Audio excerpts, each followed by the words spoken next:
तो दोस्तों आज के इस वीडियो में हम लोग अध्ययन करेंगे क्लास 12th में जो केमिस्ट्री में हम लोग अनसॉल्व की तैयारी कर रहे हैं, जिसमें हम लोग सेट जो है आज 2024 के लास्ट सेट यानी सेट 7 को करने वाले हैं। आपको बता दें कि सेट 7 में जो बहुत सारे क्वेश्चंस ऐसे भी मिलेंगे जो हम प्रीवियस सेट में सेट 1 2 3 4 5 6 केवल 2024 के ही इसमें करवा चुके होंगे। तो जो करवा चुके हैं उसको फिर हम इसमें जो है नहीं करवाएंगे, क्योंकि वो आप लोग लेकिन करना उसको सॉल्व करना, क्योंकि आप लोग जब उसको 2 बार 3 बार बार बार सॉल्व करोगे तब वो आपके लिए अभ्यास के लिए होगा, तब आपके एक्सपीरियंस बढ़ेंगे, आपको वो क्वेश्चन एकदम से रट जाएंगे। इसलिए आप लोग उसको बार बार सॉल्व करना। हम उसको बता भी देंगे कि क्वेश्चन नंबर 6 में फलाने नंबर पे फलाने जगह पर है, हम पूरा बता देंगे, जिससे कि जो आप लोग कॉपी में नोट बना रखे हो वहाँ से मैच करा सको। और अगर नए बच्चे हैं, नए स्टूडेंट्स हैं, तो उनसे हम यही कहेंगे कि ज़रूर पीछे के सेट को पढ़ के आइए, जिससे कि आप लोगों को कोई दिक्कत ना आए। ठीक है, देखिए जैसे हमारे पास पहला क्वेश्चन है कि अणुसंग गुणधर्म है। अणुसंग गुणधर्म से क्वेश्चन से जो है पीछे के सेट में भी एक बार बता चुके हैं।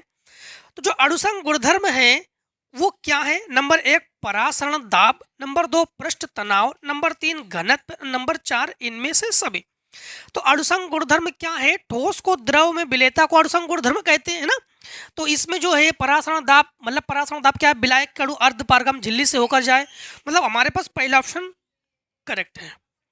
इसके बाद दूसरा नंबर, निम्नलिखित किस यौगिक में यमन की ऑक्सीकरण संख्या +6 है? देखो ऑक्सीकरण संख्या +6 जो है, आप लोग का आंसर दूसरा ही सही करना, K2MnO4, क्योंकि K2 तो 2 × 1, क्योंकि K की ऑक्सीकरण संख्या 1, यमन का मान लेंगे X और ऑक्सीजन का हो गया हमारे पास -2। ठीक, रुक जाओ एक बार हम सबका आपको बता देते हैं, सभी का बता देते हैं। सबसे पहला ऑप्शन है Mn2O3, तो ये हो गया 2x और ऑक्सीजन का 2, तो 3 दूनी 6, उधर पक्षांतर करेंगे 2 से भाग कर देंगे 3, तो Mn की ऑक्सीकरण संख्या 3 होगी पहले वाले में। दूसरे वाले में KMnO4 और तीसरे वाले में KMnO4, चौथे वाले में MnO2। देखो तीसरे वाले में दूसरे वाला जो है इसलिए सही है, K का हमारे पास हो गया 2 × 1, ऑक्सीजन का हुआ हमारे पास 4, तो 4 दूनी 8, 8 से जब 2 घटाएंगे तो हमारे पास बचेगा 6 और पक्षांतर कर देंगे तो +6, तो यमन की ऑक्सीजन संख्या +6, मतलब दूसरा ऑप्शन ही सही है। क्वेश्चन नंबर ग में है, निम्नलिखित लिगेंडों में से कौन सा उभयदंती लिगेंड के समान व्यवहार करता है? उभयदंती का मतलब जानते हो ना आप लोग, एक दंतुर लिगेंड, द्विदंतुर लिगेंड, उभयदंतुर लिगेंड। एक दंतुर में एक ही दाता परमाणु, द्विदंतुर लिगेंड में 2 आयन पाए जाते हैं, मतलब जो आपके पास लिगेंड होंगे वो मतलब लिगेंड के आयनों की संख्या हम लोग कहेंगे इस प्रकार से होंगे कि दो आयनों के अनुसार। तो पहला ऑप्शन है H2O, जो कि उभयतंतुर लिगेंड है। रुक जाओ H2O है ना, तो लिगेंड तो है ये। निम्नलिखित में लिगेंडों में से कौन सा उभयदंती लिगेंड के समान व्यवहार करता है? तो H2O भी उभयतंतुर लिगेंड है। En जो है EnNO2 नेगेटिव और NH3 भी उभयतंतुर लिगेंड है, NO2 भी उभयतंतुर लिगेंड है, En भी उभयतंतुर लिगेंड है, लेकिन जो NO2 माइनस है, NO2 पर माइनस चार्ज है, इसलिए ये उभयदंती लिगेंड के समान व्यवहार करता है ये, मतलब तीसरे ऑप्शन को आप लोग सही करोगे। एसिल क्लोराइड के रोजिन मुंड अपचयन से प्राप्त होता है। कई बार टिप्पणी में हम लोग बता चुके हैं कि एसिल क्लोराइड के रोजिन मुंड अपचयन से क्या प्राप्त होता है? एल्डिहाइड प्राप्त होता है, जो कि पहला ऑप्शन सही करोगे। निम्नलिखित में से कौन सा आइसोसाइनेट परीक्षण देता है? नंबर 1 प्राथमिक एमीन। भाई साहब प्राथमिक एमीन ही आइसोसाइनेट परीक्षण देता है, पहले ऑप्शन को सही कर देना, प्राथमिक एमीन। न्यूक्लिक अम्ल में न्यूक्लियोटाइड आपस में जुड़े होते हैं। देखो एक होता है पेप्टाइड बंधन द्वारा, एक होता है फास्फोडाइएस्टर बंधन द्वारा, ग्लाइकोसाइड बंधन द्वारा, हाइड्रोजन बंधन द्वारा। तो जो न्यूक्लिक अम्ल में न्यूक्लियोटाइड आपस में जुड़े होते हैं पेप्टाइड बंध द्वारा। किसके द्वारा? पेप्टाइड बंध द्वारा, मतलब पहला ऑप्शन, इस पर भी आप लोग करेक्ट कर देना। ठीक है, फास्फोडाइएस्टर बंधन द्वारा भी जुड़े होते, लेकिन इसको नहीं करेंगे, पेप्टाइड बंधन द्वारा हम लोग करेंगे, मतलब ऑप्शन नंबर पहले को कर देंगे। क्वेश्चन नंबर दूसरे काम है, एक ग्लूकोज का मोलर द्रव्यमान 180 ग्राम मोल इनवर्स है। मतलब आप लोग इसको किससे लिखोगे, इससे तो लिखोगे, ये मोलर द्रव्यमान है तो द्रव्यमान से लिखना, यम से लिख देना इसको। 2.82 ग्राम को ये ग्राम भार है और 80 ग्राम नहीं 30 ग्राम जल में घोला जाता है, तो जल का भार हो 30 ग्राम है। तो इस विलयन की मोललता की गणना कीजिए। इस विलयन की हम लोग क्या ज्ञात करेंगे, मोललता की गणना करेंगे। मतलब समझना, हम लोग लिखेंगे सबसे पहले जब हल करेंगे तो लिखेंगे उत्तर 2 और का, लिखेंगे उत्तर 2 और का। तो सबसे पहली बात तो है जो विलेय का द्रव्यमान है, तो हम लोग कहेंगे जो विलेय का द्रव्यमान है, विलेय का द्रव्यमान जो है ये हमारे पास है 2.82 ग्राम, 2.82 ग्राम है। और इसके बाद जो मोलर द्रव्यमान है, मोलर द्रव्यमान है, दो द्रव्यमान है इसलिए हम से नहीं लिख रहे, ये 180 ग्राम है। और इसके बाद ठीक, अब इन्होंने देखो हमसे पूछा है विलेय की मोललता की गणना कीजिए। मोललता मतलब हम लोग यहाँ पर सबसे पहले विलेय के मोल चाहिए, तो हम लोग कहेंगे विलेय के मोल। विलेय के मोल के लिए फार्मूला यूज करेंगे हम लोग, विलेय का द्रव्यमान, विलेय का द्रव्यमान बटे विलेय मतलब मोलर द्रव्यमान। ठीक, इस विलेय के द्रव्यमान, विलेय के जो मोलों की संख्या है यही हम लोग निकाल रहे हैं, जो कि हमारे पास लिखेंगे हम लोग 2.82 बटे 180। ठीक है, अब इसको यही रहने दो, ग्राम मोल इनवर्स है यहाँ पर। ठीक है, हाँ, तो इसे ना यही रहने दो मोल, तो इसे केवल मात्रक मोल लिख देते हैं। अब हमें मोललता चाहिए, क्या चाहिए, मोललता। तो हम लोग कहेंगे विलयन की मोललता, विलयन की मोललता, मोललता बराबर हम लोग कहेंगे विलेय के मोल, विलेय के मोल। भाई जिस मोल के बारे में पूछ दिया जाए उसे को तो लिखेंगे हम लोग, तो हम लोग कहेंगे विलेय के मोल इंटू 1000 बटे ये जो भार दिया गया है 30 ग्राम जल में, तो हम लोग कहेंगे विलायक, विलायक का भार। ठीक, विलायक का भार। अब यहाँ पर हम लोग जो लिखने वाले हैं वो समझना, जो विलेय के मोल है, यहाँ पर विलेय के मोल है 2.82 इंटू 180 इंटू ये हुआ हमारे पास 1000 बटे विलायक का भार हमारे पास 30 है। दशमलव हटा के 1 2 0 बढ़ा लेंगे, 1 2 3 0 से ये कैंसिल कर देंगे, ये हो गया हमारे पास 282 बटे 18 इंटू 30। अब हम लोग एक काम करते हैं, आधा आधा करते हैं, 1 4 1 और ये हुआ 9। अब 3 से काट सकते हैं, 3 दशामन 30 और 3 चौको 12, 3 सत्ते 21।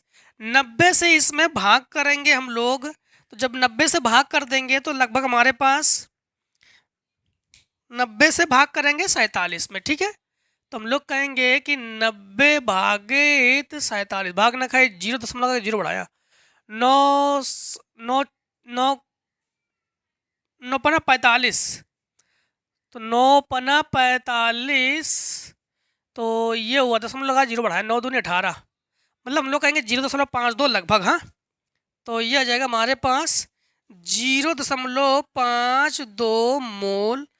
ठीक, ये आप लोग भी थोड़ा देख लेना, कैलकुलेशन वगैरह भी आप लोग भी चेक कर लिया करो, कभी कभी धोखे से बाई चांस मिस्टेक हो जाए तो लोग कमेंट कर देते हो कि सर ये गलत है। गलत नहीं है, और बाई चांस न्यूमेरिकल्स में कभी कभी हो सकता है कि हमने कहा हो सही और लिख दिया हो गलत, तो कभी कभी धोखे से ऐसा हो जाता है, इसीलिए वहाँ पर आप लोग अपना थोड़ा सा देख भी लिया करो। अब देखो हम लोग जो है क्वेश्चन नंबर दूसरे के जो खा है, क्रोमियम अयस्क के पोटेशियम डाइक्रोमेट बनाने की विधि का वर्णन कीजिए तथा डाइक्रोमेट आयन आयन का संरचना सूत्र लिखिए। देखो आपको बता दें, इस क्वेश्चन को हम करा चुके हैं आपको, आप लोग इस वीडियो को देखिए, बस यहाँ पर लिखते जाइए कि हम क्वेश्चन नंबर 2 के खा को कहाँ तक किस में हम लोग सॉल्व कर चुके हैं। तो ये जो है सेट 6 पे जाओ।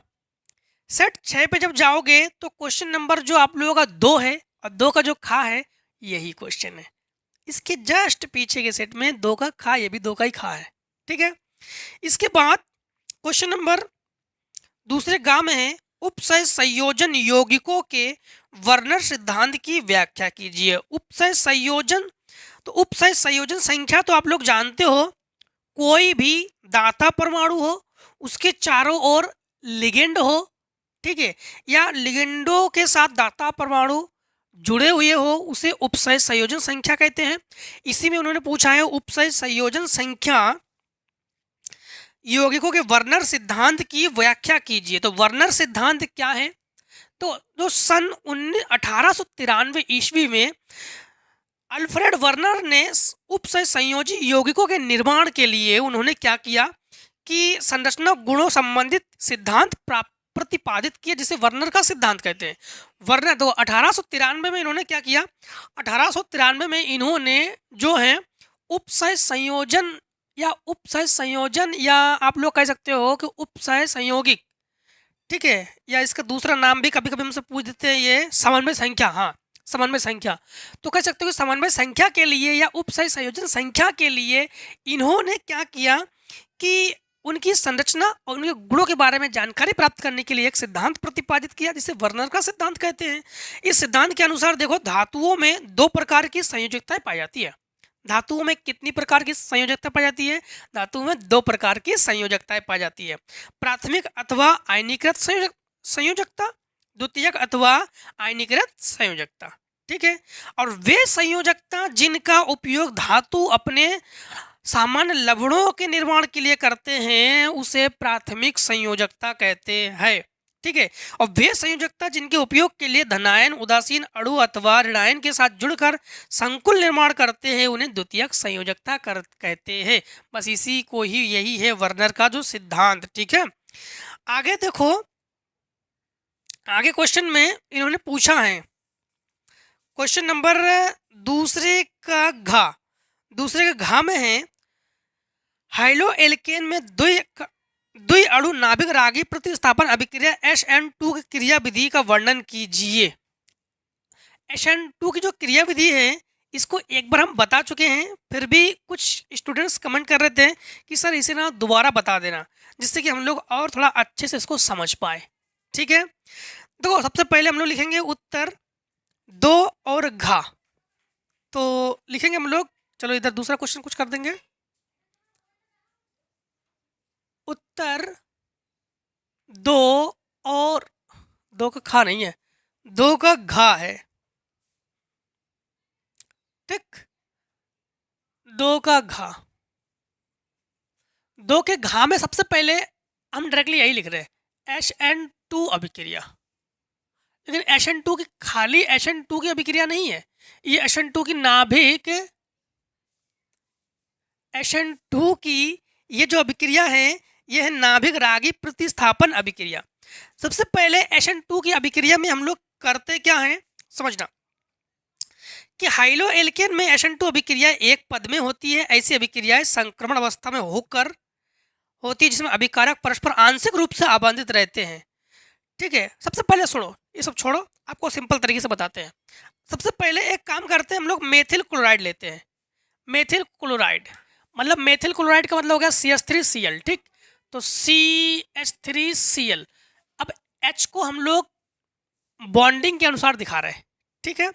H को जो है हम बॉन्डिंग के अकॉर्डिंग दिखा रहे हैं, 1H 2H 3H, ये हुआ CH3Cl। समझना SN2 की अभिक्रिया क्या है, ठीक है। ये जो मेथिल क्लोराइड लेंगे यहाँ पर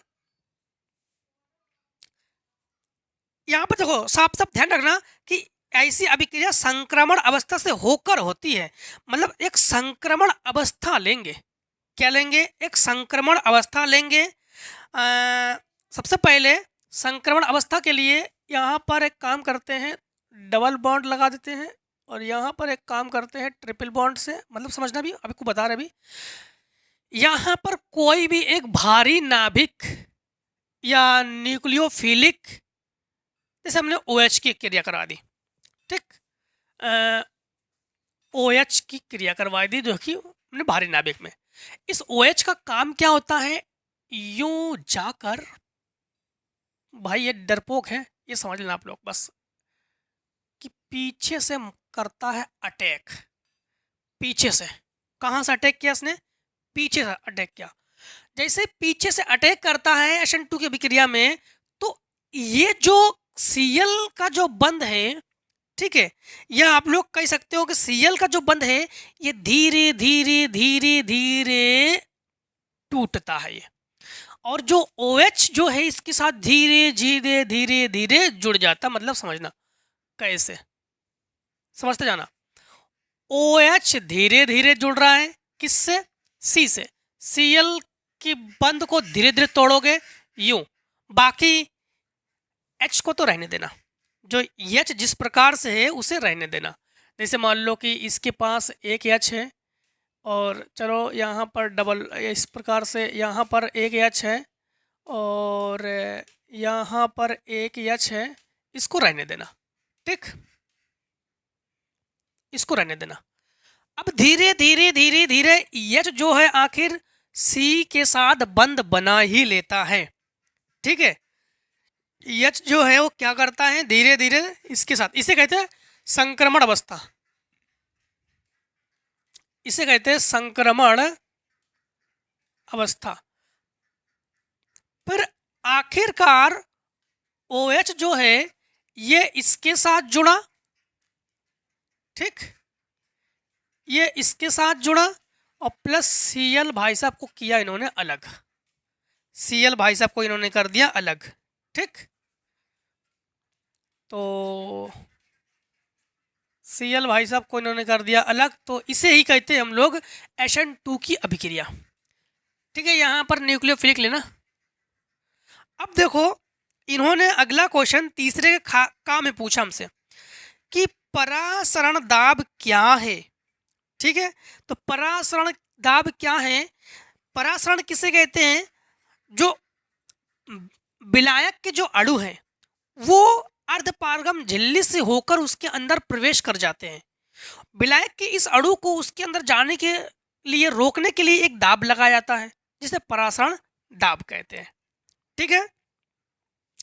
इसके बाद इन्होंने पूछा है तीसरे खा में, फिनॉल की जो अम्लीय प्रकृति है उसके बारे में थोड़ा बताइए। इन्होंने ये कहा जो फिनॉल की अम्लीय प्रकृति है उसके बारे में इन्हें बताइए। तो हम लोग लिखेंगे तीसरे का खा, तो लिखेंगे उत्तर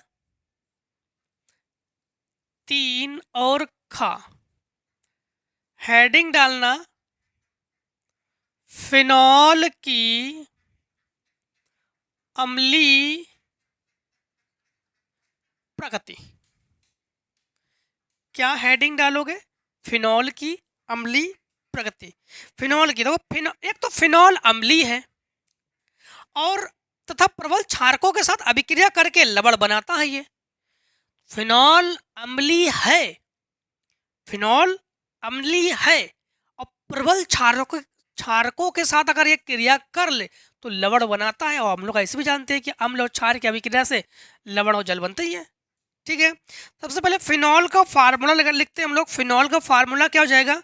बेंजीन रिंग के साथ OH या C6H5OH, जो कि ये क्या है, इसे कहेंगे हम लोग फिनॉल। इन्होंने एक प्रबल क्षार जो NaOH है, प्रबल क्षार, इसके साथ किया इन्होंने अभिक्रिया। अभिक्रिया के दौरान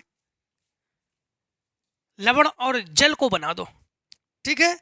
तो हम लोग कहेंगे ये बना हमारे पास C6H5, O दे दो, Na ले लो, ONA, और प्लस OH और ये H, तो ये हो गया H2O। तो ये हो गया सोडियम नहीं, बेंजोफिनॉक्स नहीं, इसको हम लोग कहेंगे सोडियम फिनॉक्साइड। ये होगा हमारे पास, इसको कहेंगे हम लोग सोडियम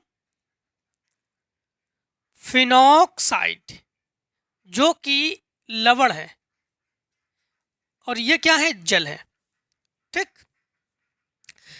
तीसरे के घा में इन्होंने क्या पूछा, गा में पूछा है कि टालेन अभिकर्मक क्या है। एल्डिहाइड की टालेन अभिकर्मक के साथ अभिक्रिया का रासायनिक समीकरण लिखिए। तो इससे पहले भी इन्होंने पूछा था कि टालेन अभिकर्मक के बारे में एक टिप्पणी दीजिए, तो उसमें भी आपको बता चुके थे कि जो टालेन अभिकर्मक है ये क्या है। तो जो टालेन अभिकर्मक है ये अमोनिकल सिल्वर नाइट्रेट के क्षारीय विलयन को टालेन अभिक्रिया कहते हैं। मतलब आप लोग फिर से एक बार समझना, जो आपका अमोनिकल सिल्वर नाइट्रेट के साथ क्षारीय विलयन को टालेन अभिकर्मक कहते हैं। जैसे कोई एक एल्डिहाइड ले लो, जैसे मान लो हमने लिया RCHO मतलब एल्डिहाइड, और इसमें हम लोग सिल्वर नाइट्रेट यानी सिल्वर नाइट्रेट के क्षारीय विलयन को तो AgNO3 ले लो या Ag2O ले लो, रिएक्शन कर पाओ तो Ag का अवक्षेप प्राप्त करो और RCOOH प्राप्त करो यानी कार्बोक्सिलिक अम्ल प्राप्त करो। इसे ही टालेन अभिकर्मक कहते हैं। टालेन अभिकर्मक में क्या करते हैं, टालेन अभिकर्मक में अमोनिकल, सिंपल तरीके से एल्डिहाइड ले लो, अर्जेंटाइन एल्डिहाइड ले लो और सिल्वर ऑक्साइड या सिल्वर नाइट्रेट ले लो, इसके विक्रिया करा तो सिल्वर का अवक्षेप प्राप्त करो और कार्बोक्सिलिक अम्ल प्राप्त करो। इसे टालेन अभिकर्मक कहते हैं। ठीक है। इसके बाद इन्होंने पूछा है प्रोटीनों के विकृति पर संक्षिप्त टिप्पणी लिखिए। देखो, प्रोटीन के जो विकृतीकरण है इसे हम आपको पढ़ा चुके हैं। किस सेट में, 2024 के सेट 4 में ही जाओगे। देखो, जो हम अगर 2025 के सेट पढ़ेंगे तो सारे क्वेश्चंस बताते चलेंगे, जो सिमिलर मिलेंगे 25 में सिमिलर मिलेंगे, उसी को आपके लिए बता देते हैं कि यहाँ पर 2025 के इस सेट में है। 2023 के सेट पढ़ोगे तो 23 के सातों में से, जैसे मान लो 7वां सेट हम पढ़ रहे थे इसके, और जो सेट 6 पढ़ा चुके हैं उसको हम यही बताएंगे 23 में। हम ये नहीं कहेंगे कि हम 22 में पढ़ा चुके हैं, नहीं, ऐसा नहीं, 23 में ही, मतलब 24 के अतिरिक्त और किसी सेट में नहीं ढूंढाएंगे आपको। 24 में ही केवल ढूंढोगे, 24 के अतिरिक्त किसी में नहीं ढूंढोगे। अगर 24 का अतिरिक्त है तो उसको हम दोबारा फिर बताएंगे। ठीक है। तो इसी को 2024 के सेट 4 में साथ में खा जाओगे, साथ में खा के अथवा में, सेट 4 क्वेश्चन नंबर 7 में का खा, उसी का अथवा में हम पढ़ा चुके हैं प्रोटीनों के विकृतीकरण पर संक्षिप्त टिप्पणी। क्वेश्चन नंबर 4 में है एक मोलर अवनमन स्थिरांक को परिभाषित कीजिए। मोलर अवनमन स्थिरांक किसे कहते हैं। देखो, कोई भी विलायक हो, ठीक है, 1 किलोग्राम विलायक में कोई भी अवाष्पशील अनपघट विद्युत के अनपघट विलयन को जब हम लोग उसमें घोला जाता है तो उसके मोलर अवनमन स्थिरांक में कमी आती है।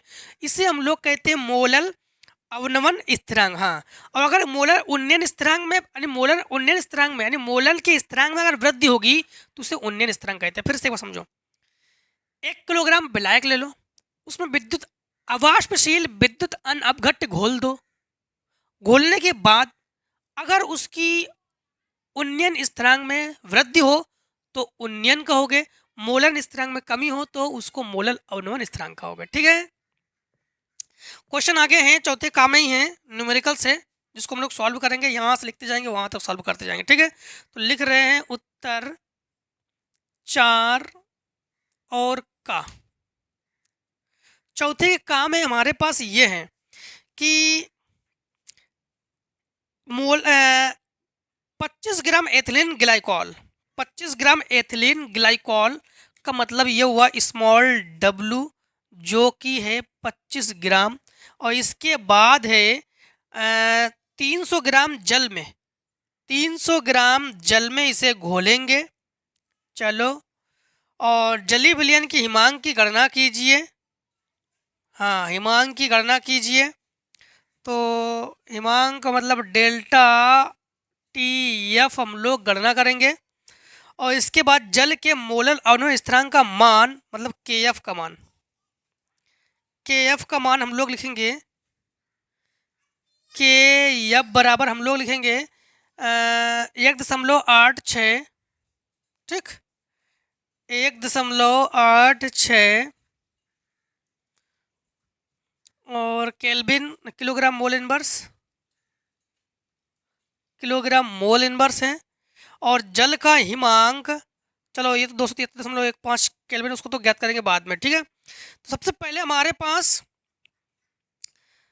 मोलर अवनवन स्थिरांक को परिभाषित करने के बाद 25 ग्राम एथिलीन ग्लाइकोल को, तो एथिलीन ग्लाइकोल का फॉर्मूला दिया है C2H6O2।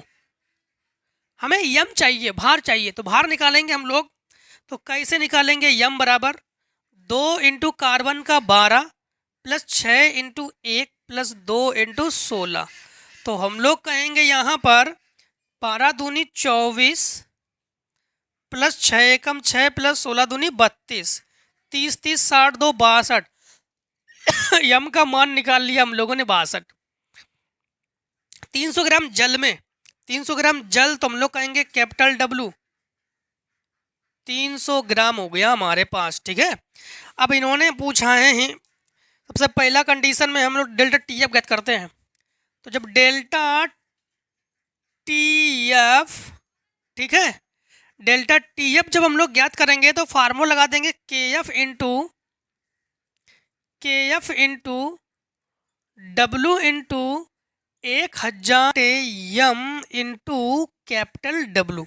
बस मान को रखो, हल करो।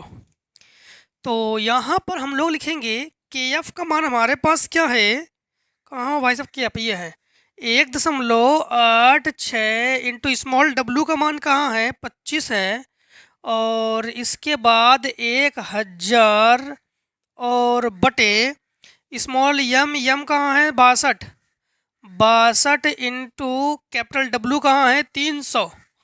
तो ये हुआ 300, दशमलव हटा के यहाँ से 2 जीरो बढ़ा लो, 1 2 3 जीरो, 300 है, 3000 लिख दिया हमने। हाँ, तो ये 2 जीरो और ये 1 जीरो, तो ये 1 2 3 जीरो, 3 जीरो, तो ये खत्म, ठीक। 5 से काटो, 5 25, 5 दूनी 10, 2 से काटो, 2 नी 18, 2 तिया 6, ठीक।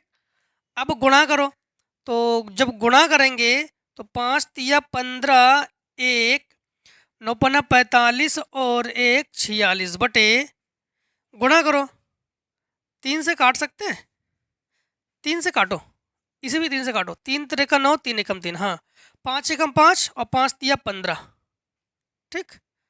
तो हम लोग कहेंगे 5 एकम 5, 5 तिया 15, 155, 155 बटे 62। तो हम लोग एक काम करते हैं, जो 62 है, 62 और भाग कर देंगे 155 में, कुछ छूटा नहीं, कुछ टूटा भी नहीं, ठीक ठीक ठीक ठीक ठीक ठीक ठीक ठीक। 62 दूनी 124, 62 दूनी 2 दूनी 4, 6 दूनी 12, तो ये बचा 1, ये बचा 3, दशमलव लगा के 0 बढ़ा लिया हमने। तो ये हो गया 62 पंचे, 5 दूनी 10, 1 5 6 का 30 और 1 31, ठीक। तो पूरा का पूरा कैंसिल, तो ये हुआ हमारे पास 2.5। तो डेल्टा TF बराबर 2.5। क्या पूछा था इन्होंने हमसे, इन्होंने पूछा था कि हिमांक की गणना कीजिए। तो ये तो हम लोगों ने हिमांक की गणना कर ली है 2.5 केल्विन, बट इसने उन्होंने और भी नीचे कुछ पूछा है हमसे। देखो, इन्होंने ये पूछा है कि विलयन के हिमांक जल के अवनमन स्थिरांक की भी गणना कीजिए।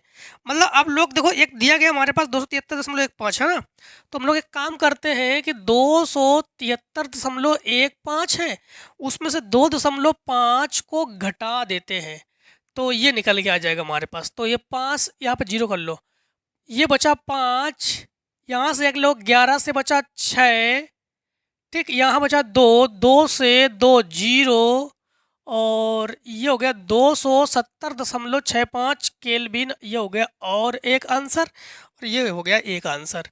ठीक है, अब क्वेश्चन नंबर हम लोग करते हैं चौथे के खा को। चौथे के खा में है कोलराउस के नियम को समझाइए, उसके अनुप्रयोगों को लिखिए। कोलराउस के नियम के लिए आप लोग एक काम करो, सेट 4 में जाना आप लोग, सेट 4 और सॉरी सेट 6, सेट 6 में जाना, क्वेश्चन नंबर 4 के खा को देखना, वहां पर कोलराउस और कोलराउस के नियम और कोलराउस के नियम के अनुप्रयोग हम बता चुके हैं। इसके बाद इसी का सेकेंड पार्ट जो है किसी वैद्युत अपघट्ट के मोलर चालकता को परिभाषित कीजिए। तो मोलर चालकता जो है प्रतिरोध के व्युत्क्रम को, बाकी मोलर चालकता संबंधित जितने भी क्वेश्चंस हैं, मोलर चालकता को हमने आपको सेट 1 2024 के सेट 1 और चौथे के खा में ही आपको हम बता चुके हैं। इसमें आप लोग वहाँ से आप लोग देख लेना या देख चुके होंगे अब तक, तो आप लोग अपने कॉपी में देख लेना कि कहाँ पर आप लोगों ने इसके आंसर को लिखा है। क्वेश्चन नंबर जो आपके पास चौथे का गा है, अभिक्रिया की आणविकता और कोटि में अंतर स्पष्ट कीजिए। कम से कम 3 बार बता चुके हैं अभिक्रिया की कोटि और आणविकता, तो इसे जो है इसके बाद जो है प्रदर्शित कीजिए कि प्रथम कोटि अभिक्रिया के लिए 3/4 पूर्ण होने के लिए लगा समय अर्ध आयुकाल का दोगुना है। देखो इसे जो है आप लोग सेट 5 2024 के सेट 5 और क्वेश्चन नंबर 4 के काम में इसको हम बता चुके हैं। बशर्ते वहां पर आप लोग एक चीज ध्यान रखना कि यहाँ पर जो 3/4 है वहां पर 3/4 लिखा हुआ है, बस इतना ही अंतर है और कुछ अंतर नहीं है। ठीक है, वही सेम क्वेश्चन है। तो क्वेश्चन नंबर चौथे के का को देखना सेट 5 में 2024 के सेट 5 में। इसके बाद देखो क्वेश्चन नंबर आप लोग करोगे चौथे का घा, लेंथेनाइट संकुचन को स्पष्ट कीजिए। लेंथेनाइट संकुचन को लेंथेनाइट अंकुचन के रूप में है, जो कि किस में है आपको बता दें कि ये देखोगे आप लोग सेट 3 5 में के गा में 2024 सेट 3 क्वेश्चन नंबर 5 और उसके गा में आप लोग देखोगे, हम उसको बता चुके हैं। ठीक है, तो बहुत सारे क्वेश्चन ऐसे हैं। देखो 2024 के ही बस 347 कोड में जीएफ जो है मतलब उसी कोई क्वेश्चन लोटपोट के हैं, इसीलिए जो सेट 7 है सारे क्वेश्चन देख रहे हो लगभग हम लोग क्वेश्चन 1 से लेकर अगर 6 तक पढ़ चुके हैं, तो बहुत सारे क्वेश्चन मिलेंगे जरूर साथ में हम लोग, तो ये पढ़ चुके हैं इसीलिए आपको बता रहे कि जरूर देख लेना या देख चुके होंगे आप लोग। ठीक है, नए जो स्टूडेंट्स हैं वो जरूर आप लोग कंटिन्यू पढ़ते आइए, तो ही आप लोग सेट 7 को मजा ले पाओगे। ठीक है, इसके बाद देखो क्वेश्चन नंबर जो आपके पास चौथे का अब है क्वेश्चन नंबर 5। ठीक, क्वेश्चन नंबर 5, अच्छा एक है Zn2 पॉजिटिव लवण सफेद होते हैं जबकि Cu2 पॉजिटिव लवण नीले होते हैं, क्यों? हाँ, तो इन्होंने कहा है कि जो Zn2 पॉजिटिव है, Zn2 पॉजिटिव का कलर क्या है? Zn2 पॉजिटिव का जो कलर है वो आपका क्या है? सफ़ेद है, और Cu2 पॉजिटिव लवण जो है नीले रंग के होते हैं। ऐसा क्यों? तो आपको बता दें कि जब भी आप लोग Zn जिंक का इलेक्ट्रॉनिक विन्यास निकालोगे तो निकाल के भी चेक कर सकते हो कि इस विन्यास में डी उपकोष जो है ये अपूर्ण होता है। जिंक के 2 पॉजिटिव में डी उपकोष अपूर्ण होता है, इनकम्प्लीट होता है, जिसके कारण यह रंगीन अर्थात सफ़ेद होते हैं। और जब Cu2 पॉजिटिव का निकालेंगे तो इनका जो डी उपकोष है ये पूर्ण होता है, भरे हुए होते हैं, भरा होता है ये, जिसके कारण ये ब्लू रंग के मतलब क्या पूछा है उन्होंने, नीले रंग के होते हैं। ठीक है, तो जिंक का जो डी उपकोष है, डी कोष है, ये इनकम्प्लीट होने के कारण ये रंगहीन अर्थात सफ़ेद होते हैं, और Cu2 पॉजिटिव ये इनके डी उपकोष कंप्लीट होने के कारण ये रंगीन अर्थात नीले रंग के होते हैं। इसके बाद इन्होंने पूछा है क्वेश्चन नंबर 5, शीशा संचायक बैटरी के डिस्चार्ज होते समय होने वाली सेल अभिक्रियाओं को लिखिए। शीशा संचायक सेल किसे कहते हैं? देखो वह सेल जिन्हें हम लोग एक बार प्रयोग करने के बाद अगर हम उसे दोबारा ही प्रयोग कर सकते हैं तो उसे द्वितीयक सेल या शीशा संचायक सेल कहते हैं। इन्होंने कहा है कि इनके जो सेल अभिक्रिया हैं, इन सेल अभिक्रियाओं को आप लिखिए। ठीक है, तो एक काम करो, आप लोग इतने को शॉर्ट कर लो, फिर जो क्वेश्चन नंबर हम लोग 5 में के का को ही सॉल्व करेंगे। इतने को शॉर्ट करो फटाफट आप लोग। अब हम लोग 5 में के का को, तो सबसे पहले इनकी जो सेल अभिक्रिया है ना, शीशा संचायक बैटरी के डिस्चार्ज होते समय होने वाली सेल अभिक्रियाओं को लिखिए, और इसके बाद इसके सेकेंड पार्ट में भी मान दे दिया गया हमारे पास। तो सबसे पहले लिखेंगे उत्तर हम लोग 5 और का और उसी का पहला, तो हम लोग लिखेंगे उत्तर 5 लिखेंगे, का लिखेंगे और उसके फर्स्ट पार्ट को करने जा रहे हैं। किस पर हम लोग लिखेंगे? डिस्चार्ज होते समय होने वाली सेल अभिक्रिया। तो हम लोग कहेंगे कि डिस्चार्ज होते समय होने वाली सेल अभिक्रिया। एक चीज आप लोग याद रखना, अगर जानते हो तो अच्छी बात है, नहीं जानते हो तो याद रखना कि जो सेल अभिक्रिया होती है वो एक अभिक्रिया होती है एनोड पर और एक अभिक्रिया होती है कैथोड पर। सबसे पहले हम लोग एनोड पर क्रिया दिखाते हैं। किस पर दिखाते हैं? एनोड पर। सबसे पहले हमने लिया लेड, ठीक है, लेड, और इसमें हम लोग जानते हैं लेड सल्फाइड की अभिक्रिया ले रहे हैं हम लोग, ठीक है। जिंक या कॉपर भी रख कर ले सकते हो। और SO4 जिस पर होता है 2 नेगेटिव चार्ज। क्या होता है? 2 नेगेटिव चार्ज। यहाँ पर ये दोनों का ऑक्सीकरण होकर दोनों आपस में मिलकर क्या बना लेते हैं? तुम लोग कहेंगे ये बना लेंगे PbSO4 और प्लस 2 इलेक्ट्रॉन का निकलना यहाँ से होता है। या आप लोग ऐसे भी लिख सकते हो, 2 इलेक्ट्रॉन को इलेक्ट्रॉन 2 इलेक्ट्रॉन भी लिख सकते हो, ठीक है। अब यहाँ पर समझना, यहाँ पर क्या हुआ? ये हुआ ऑक्सीकरण। यहाँ पर क्या हुआ? ऑक्सीकरण। चलो यहाँ लिख देते हैं, यहाँ क्या हुआ? ऑक्सीकरण हुआ। अब हम लोग एनोड पर दिखा चुके हैं, एक अभिक्रिया हम लोग क्या दिखाएंगे? कैथोड पर। कैथोड पर जब दिखाएंगे ये अभिक्रिया एनोड पर और ये अभिक्रिया कैथोड पर, तो PbO लेंगे। अब की बार O जो लेंगे और इसके बाद हम लोग क्या करेंगे कि फिर से वही दोबारा SO4 2 नेगेटिव रिएक्शन। जब रिएक्शन करेंगे तो यहाँ पर हम लोग लिखेंगे, अच्छा एक काम करना पड़ेगा क्योंकि हम लोगों ने क्या किया था, इन दोनों को जोड़ा तब हुआ ऑक्सीकरण, मतलब अब हम लोग H को भी लेना पड़ेगा हमें। तो यहाँ पर हम लोग रिएक्शन से पहले H ले लेते हैं, ठीक। तो यहाँ पर लिखेंगे हम लोग H पॉजिटिव, फिर इसके बाद क्योंकि हमें फिर O को देना पड़ेगा ना, O को, इसलिए तो हम लोगों ने H पॉजिटिव। और यहाँ पर क्या हुआ? 2 इलेक्ट्रॉन का।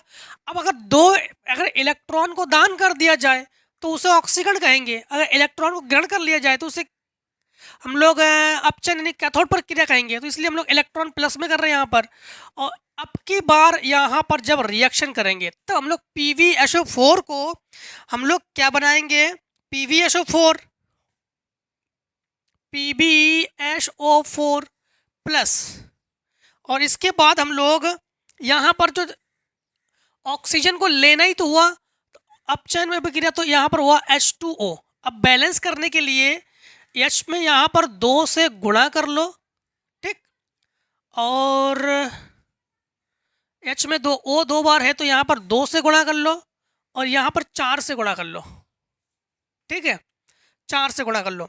अब हम लोग क्या कहेंगे कि यहाँ पर कहेंगे हम लोग सेल अभिक्रिया इसे। अब कहेंगे सेल अभिक्रिया, सेल अभिक्रिया जिसमें 2 इलेक्ट्रॉन से 2 इलेक्ट्रॉन खत्म, क्योंकि रिएक्शन के उधर है और ये रिएक्शन के इधर है तो अभी खत्म कर सकते हैं, बराबर वाले को हम लोग खत्म नहीं कर सकते, ये ध्यान रखना, ठीक है।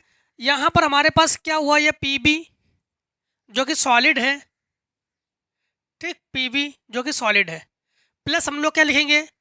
PbO2, ठीक, क्या लिखेंगे हम लोग? PbO2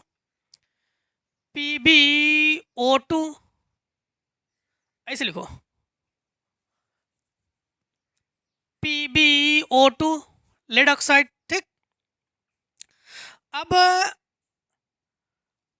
यहाँ पर देख पा रहे हो आप लोग, एक बार दो बार, तो ये दो बार है, तो 2SO4 दो नेगेटिव और प्लस 4H पॉजिटिव। ठीक, और रिएक्शन रिएक्शन के बाद क्या है, PbSO4 तो 2 PbSO4 प्लस 2H2O, ये हुआ यहाँ पर अपचयन।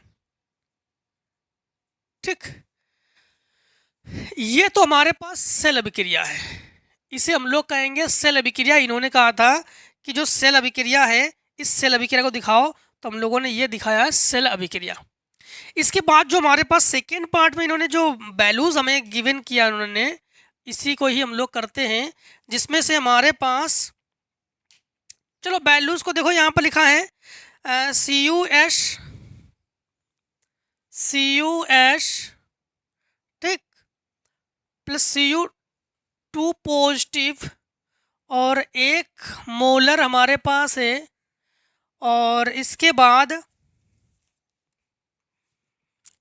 Ag फिर 0.01 मोलर है, फिर Ag सॉलिड है, फिर हमारे पास E0 Cu2 पॉजिटिव, Cu जो है प्लस 0.34 वोल्ट है, और E0 Ag2 पॉजिटिव Ag ये जो है 0.8 वोल्ट है। ठीक है, 0.8 वोल्ट है। यहाँ पर विद्युत वाहक बल हम लोग ज्ञात करेंगे। क्या ज्ञात करेंगे? विद्युत वाहक बल। इसके प्रीवियस वीडियो में विद्युत वाहक बल आप लोग एक बार ज्ञात कर चुके हैं हम लोग। तो विद्युत वाहक बल के लिए सबसे पहले हम लोग फार्मूला लगा देंगे कि ई सेल बराबर E0 सेल माइनस 0.0591 लॉग। यहाँ पर हम लोग यहाँ पर सांद्र में लेंगे हम लोग क्या क्या लेंगे, ध्यान रखना कि इसमें एक बार हम लोग इसी के अकॉर्डिंग लेंगे Cu2 पॉजिटिव और Ag, मतलब हम लोग लेंगे यहाँ पर Cu2 पॉजिटिव बटे Ag2 पॉजिटिव, ये दोनों लेंगे। ठीक, अब यहाँ पर Ag पर देख पर Ag पर 2 पॉजिटिव है क्या? नहीं, Ag पर सिंगल पॉजिटिव है। तो फिर हम लोग एक काम करेंगे, Ag पर यहाँ पर 2 से गुणा कर लो। अब यहाँ पर एक चीज समझना आप लोग, ई सेल चाहिए। ई सेल का मतलब होता है यहाँ अभिक्रिया एक बार एनोड पर, एक बार कैथोड से। एनोड से कैथोड को हम लोग घटा देंगे, मतलब समझना हम लोग क्या करेंगे, ई सेल बराबर अधिकतम मान क्या है, वही तो है 0.80 माइनस हम लोग क्या करेंगे, यहाँ पर घटाना करेंगे, तो 0.34 माइनस 0.0591। अब हमें यन का मान चाहिए।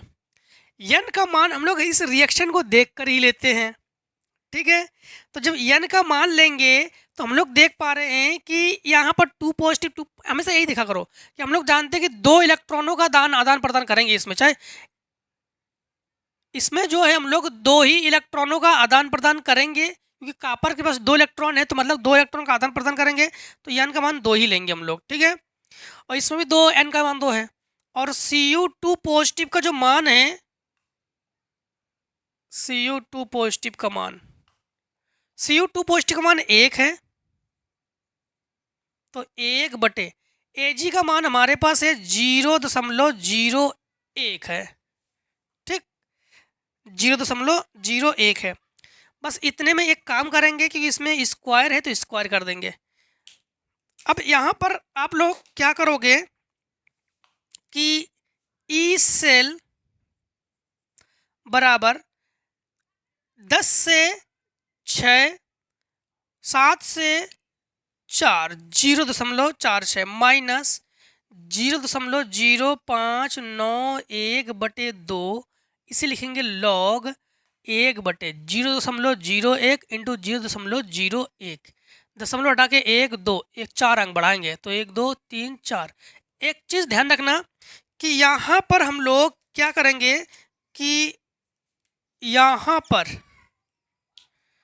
ई सेल बराबर ई सेल बराबर 0.46 माइनस 0.0591 लॉग, यहाँ पर देखो लॉग में 1 2 3 जीरो, जितने भी जीरो होंगे वो उतने का ही मान होता है वो। तो हम लोग कहेंगे कि यहाँ पर 10 की घात 4 का मतलब ये 10 की घात 4, तो मतलब लॉग 10 की घात 4 का मतलब ये 4 ही है। या डायरेक्टली मान रख सकते हो कि केवल 4, जितने बार जीरो उतना ही उसका मान। तो ई सेल बराबर 0.46 माइनस 0.0591/2 इंटू 4, ये कैंसिल करो, दो से गुणा कर लो। तो ई सेल बराबर 0.46 माइनस 2 एकम 2 9 दूनी 18 1 2 पंचे 10 और 1 11 और 0। अब घटा दो तो हम लोग कहेंगे कि ई सेल बराबर 2 अंक ले रहे, ठीक है। तो 6 से यहाँ बचा 5, 4 से बचा 3, 0.35 वोल्ट, ठीक। पूरा अंक ले लोगे, पूरे अंक में थोड़ा बहुत और अंतर आ सकता है इसमें, ठीक है।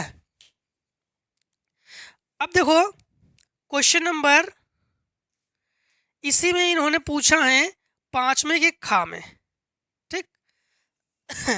5वें के खा में किसी अभिक्रिया के वेग पर उत्प्रेरक का क्या प्रभाव पड़ता है, और इसके बाद इन्होंने पूछा है, इसी में एक सवाल भी पूछ दिया इन्होंने, ठीक है। तो सबसे पहले इन्होंने जो पूछा है ये समझना, इन्होंने पूछा है कि किसी अभिक्रिया के वेग पर उत्प्रेरक का क्या प्रभाव पड़ता है, और इसके बाद उत्प्रेरक का काम क्या होता है जानते हो? उत्प्रेरक का काम होता है क्रिया दर को बढ़ाना, ये उत्प्रेरक का काम होता है। और इसके बाद एक प्रथम कोटि अभिक्रिया में 50 मिनट में 40% पूर्ण होती है। अभिक्रिया में 80% पूर्ण होने में लगने वाले समय की गणना कीजिए। दिया है लॉग 2 का मान 0.3010, लॉग 6 का मान 0.778682। तो सबसे पहले आप लोग 5 में गा में देखो क्या क्या लिखोगे, तो लिखोगे उत्तर 5 और गा, लिखोगे उत्तर 5 और गा।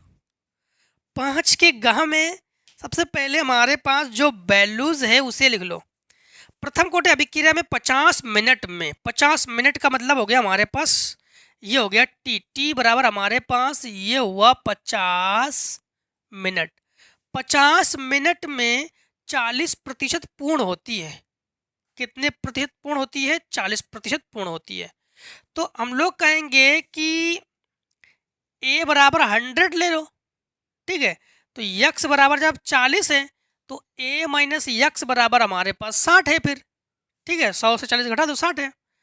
और इसके बाद हमारे पास है 80% पूर्ण होने के लिए कितना समय लगेगा। मतलब आप लोग एक काम करो, इसे T1 और इसे T2 कहो, T2 बराबर क्वेश्चन मार्क, ए बराबर फिर से 100 ले लो, तो यक्स बराबर 80 है, तो फिर ए माइनस यक्स बराबर होना चाहिए 20, ए माइनस एक्स बराबर होना चाहिए 20, ठीक है।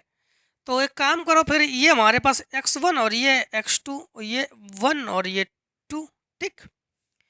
अब इसमें कौन सी कोटि अभिक्रिया के लिए है? प्रथम कोटि अभिक्रिया के लिए है। तो सबसे पहले हम लोग लिखेंगे प्रथम कोटि के लिए। प्रथम कोटि अभिक्रिया के लिए के बराबर 0. देखो अर्धाई तो नहीं है, नहीं है, ठीक है। तो 0 नहीं लेंगे फिर हम लोग, 0.693/t आप लेते हैं, नहीं लेंगे। 2.303/t log a/a minus x, ये प्रथम कोटि के लिए है। इसी प्रकार 2 बार लगाएंगे, ठीक है। समझना कैसे, हम लोग लिखेंगे k बराबर 2.303/t, t का मान क्या है? 50 मिनट। तो t का मान लेंगे यहाँ पर 50, log a का मान हमारे पास है 100 और बटे a माइनस एक्स का मान हमारे पास है 60, ठीक। ये तो हुआ पहले वालों के लिए, पहले के लिए, ठीक है। अब हम लोग फिर से पुनः के बराबर लिखेंगे 2.303 बटे T2 log 100 बटे a माइनस x2 का मान हमारे पास है 20। दोनों ही के का मान है तो इन दोनों को बराबर लिख सकते हैं। तो हम लोग कहेंगे कि के बराबर के अर्थात 2.303 बटे 50 लॉग, इससे ये कैंसिल, इससे ये कैंसिल, तो लॉग 5 का मान तो नहीं दिया, छोड़ो, तो इसे लिखेंगे 10/6 बराबर 2.303 बटे T2 लॉग 10/2। इससे ये कैंसिल हुआ, ठीक। इसमें जो है हम लोग एक काम कर सकते हैं, इसे इसके गुणा में पहुंचा दो, इसे इसके गुणा में पहुंचा दो, लॉग m/n का एक फार्मूला लगाओ। लॉग m/n का फार्मूला बता दे रहे हैं आपको। लॉग m/n का फार्मूला होता है log m minus log n, ठीक। तो इसे इसके गुणा में पहुंचा दे रहे हैं, तो ये हो गया T2 और ये हुआ log 10 माइनस log 6 बराबर ये हुआ 50 log 10 माइनस log 2। log 10 का मान 1, log 100 का मान 2, मतलब जितने जीरो उतना ही उसका मान। तो हम लोग कहेंगे T2 ये हुआ 1 माइनस log 6 का मान दे हमारे पास है, उसको देख के लिख लेते हैं 7782, तो 0.7782 फिर बराबर 50 और ये हुआ 1 माइनस log 2 का मान 0.3010, तो ये हुआ T2 इंटू, इसको घटा दो, तो हम लोग घटा लेते हैं, यहाँ पर रफली घटा लेते हैं 1.00000 और 0.7782, 10 से 8, 9 से 1, 9 से 2, 9 से 2 और 0.2298।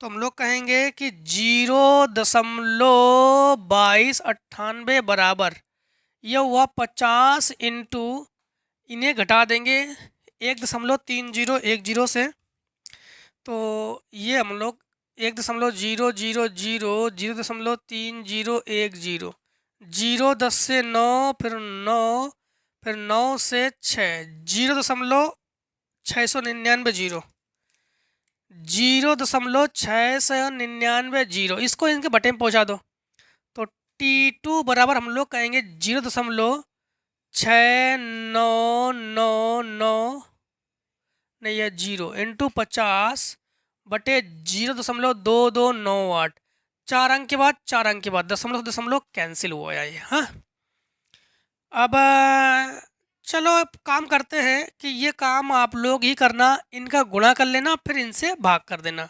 जैसे गुणा करके भाग कर दोगे तो आपके पास आंसर आ जाएगा, ठीक है। तो लगभग आंसर इतना आना चाहिए 157.67 मिनट के आसपास।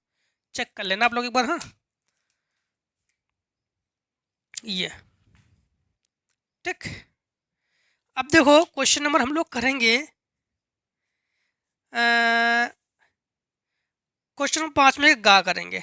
5 में गा को एक चीज, क्वेश्चन 5 में गा जो है ये आपको हम बता चुके हैं सेट 6 और क्वेश्चन नंबर 2 के गा में, जो 2024 के सेट 6 है और क्वेश्चन नंबर 2 है, 2 के गा में बता चुके हैं, वहां से जाके आप लोग विजिट कर लेना या कर चुके होंगे, ठीक है। क्वेश्चन नंबर हम लोग अब गा का जो दूसरा नाम है, दूसरा है निम्नलिखित उपसय संयोजन यौगिकों के IUPAC नाम लिखिए।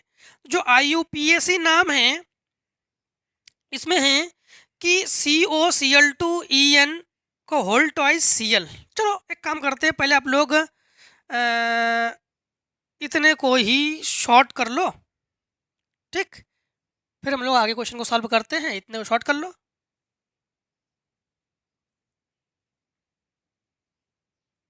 देखो फिर हम लोग क्वेश्चन नंबर करते हैं जो 5वें के गा का दूसरा है, दूसरे में है निम्नलिखित उपसय संयोजन यौगिकों के IUPAC नेम लिखिए। पहला IUPAC नाम है COCl2En का होल ट्वाइस और Cl। दो COCl2En का होल ट्वाइस, दो होने पर उसको डाई पढ़ते हैं। क्या पढ़ते हैं? डाई। सबसे पहले जो आप लोग Cl2 पे आ जाओ, तो डाई क्लोरो लिखोगे इसको, तो लिखो डाई क्लोरो। फिर देखो En का होल्टॉइज है, तो डाई क्लोरो डाई विश लिखोगे इसको, और इसके बाद या इसको क्वेश्चन में लिखोगे एथिलीन 1 2 डाई एमीन भी लिख सकते हो En को। और इसके बाद कोबाल्ट, कोबाल्ट की ऑक्सीकरण संख्या निकालोगे। कोबाल्ट की जब ऑक्सीकरण संख्या निकालोगे तो Cl की ऑक्सीकरण संख्या -1, -1 में 2 से गुणा कर दो, और En की ऑक्सीकरण संख्या -1, इसमें 2 से गुणा कर दो।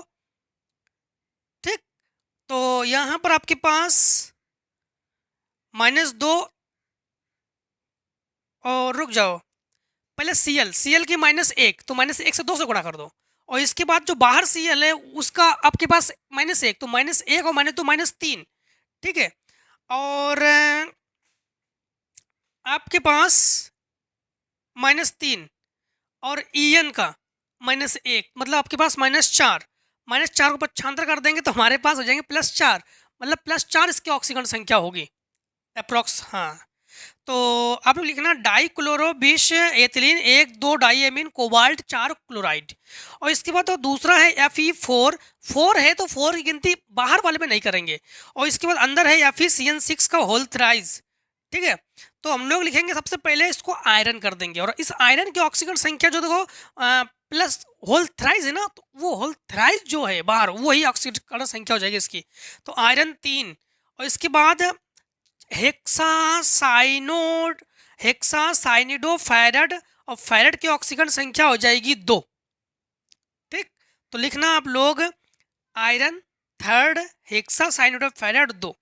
इसके बाद कार्बोहाइड्रेट क्या होते हैं, ग्लूकोज फ्रक्टोज के बीच अंतर को लिखिए।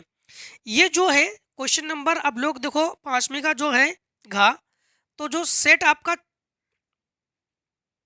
6 है, सेट 6 के तीसरे के घा में इसे हम बता चुके हैं। इसी 2024 के सेट 3 जो है, सॉरी सेट 6 जो है, और सेट 6 के जो तीसरे के घा हैं उसमें बता चुके हैं। ठीक है, और इसके बाद देखो इसी का विटामिन ए और विटामिन सी के मुख्य स्रोत और इसकी कमी से होने वाले रोगों के नाम। देखो केवल इसमें विटामिन ए और सी के बारे में दिया गया है, जबकि हम सेट 2 के 6 के खा के अथवा में टोटल जितने विटामिन है सभी के विटामिन के बारे में एक बार बता चुके हैं। तो वहां से जाकर आप लोग एक बार जरूर देख लेना, आप लोग या देख चुके होंगे। तो सेट 2 6 का खा और उसी का अथवा सारे विटामिन के बारे में वहां पर पढ़ा दिया हमने, vitamin A B C D E के। ठीक है, तो वहां से आप लोग आई होप देख लोगे। इसके बाद आप लोग देखो क्वेश्चन नंबर 6 का निम्नलिखित अभिक्रियाओं के लिए केवल रासायनिक समीकरण लिखिए। तो इनके लिए जो केवल रासायनिक समीकरण है बस वही लिखेंगे। तो 6 का तो लिखेंगे उत्तर 6 और का, उत्तर 6 और का। टोटल कितने रासायनिक समीकरण लिखेंगे? 5 लिखेंगे। नंबर 1 क्लोरोबेंजीन का सल्फोनीकरण।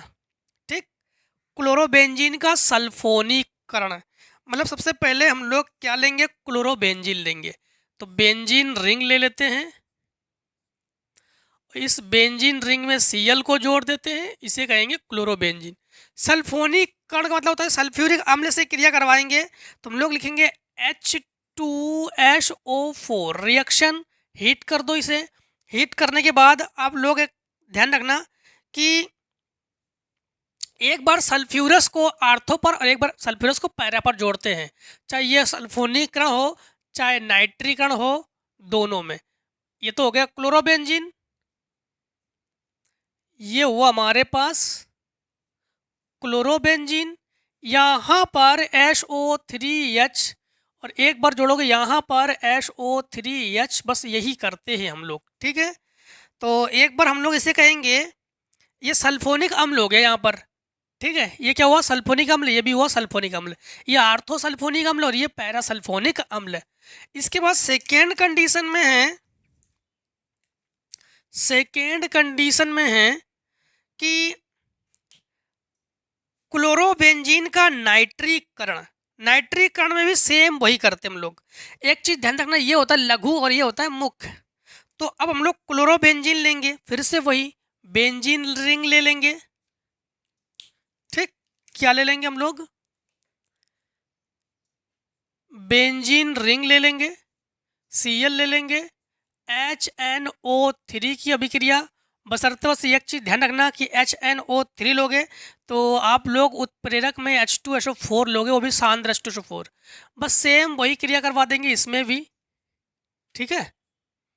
सेम वही क्रिया Cl यहाँ पर, सेम वही क्रिया Cl यहाँ पर, बशर्ते NO2 को यहाँ और NO2 को यहाँ। ये लघु है, ये मुख्य है, ये लघु है, मुख्य है, ये आर्थो नाइट्रो क्लोरोबेंजीन और ये पैरा नाइट्रो क्लोरोबेंजीन। बस अब हम लोग सेकेंड पार्ट में कि वह थर्ड पार्ट में क्या करेंगे।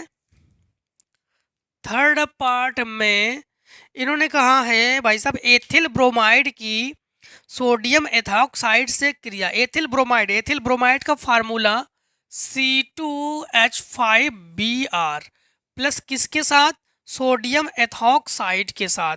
तो हम लोग कहेंगे NaOC2H5, ये हुआ सोडियम एथॉक्साइड। इसके साथ इन्होंने करवाया क्रिया।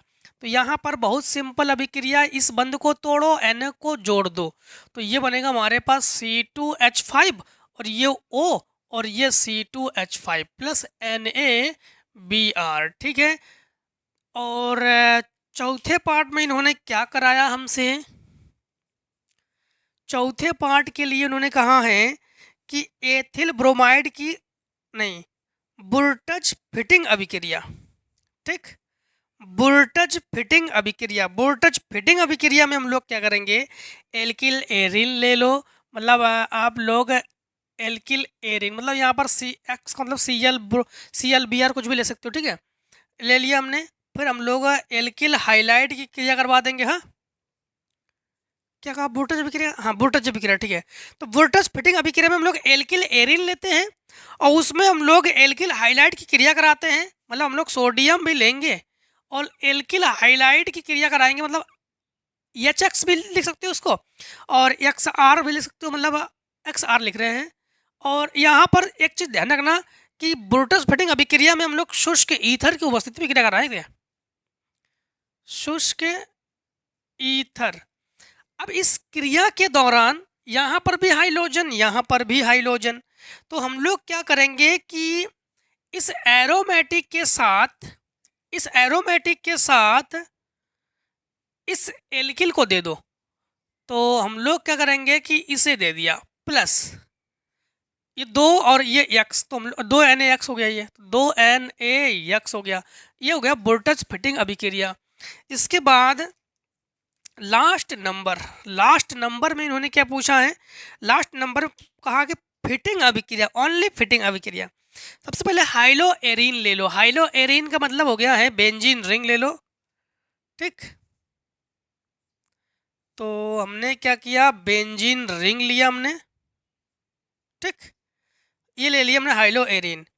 अब हाइलो के लिए यहाँ पर हमें एक्स का मतलब है ClBr कुछ भी है, कोई भी हाइड्रोजन परिवार है, प्लस सेम Na तो लेंगे ही, क्या लेंगे हम लोग, Na लेंगे, ठीक है। और प्लस X, और यहाँ पर बुर्टस फिटिंग में यहाँ पर CH3 CH2 कुछ भी ले सकते हैं और यहाँ पर हम लोग एरिन को लेते हैं, ठीक, मतलब बेंजीन रिंग लेते हैं।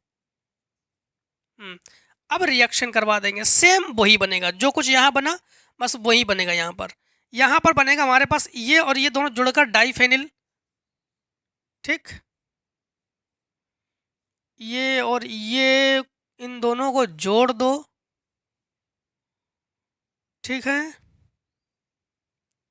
हाँ इसे कहेंगे डाइफेनिल, और इन दोनों को जोड़ दो, इन सबको यहाँ पे 2 का गुणा कर लो, तो हम लोग कहेंगे प्लस 2 NaX, तो ये हुआ हमारे पास डाइफेनिल, ठीक है। बस इन्होंने यही पूछा, केवल रासायनिक समीकरण दीजिए। इसके बाद देखो क्वेश्चन नंबर आप लोग इसी का अथवा, क्वेश्चन नंबर 6 का है और का अथवा क्लोरोबेंजीन का उदाहरण देते हुए समझाइए कि इलेक्ट्रॉन रागी एरोमेटिक प्रतिस्थापन अभिक्रिया में क्लोरीन आर्थो तथा पैरा निर्देशक है, आर्थो तथा पैरा निर्देशक है, ये इन्हें बताना है। तो सबसे पहले एक काम करते हैं, जो इन्होंने कहा था,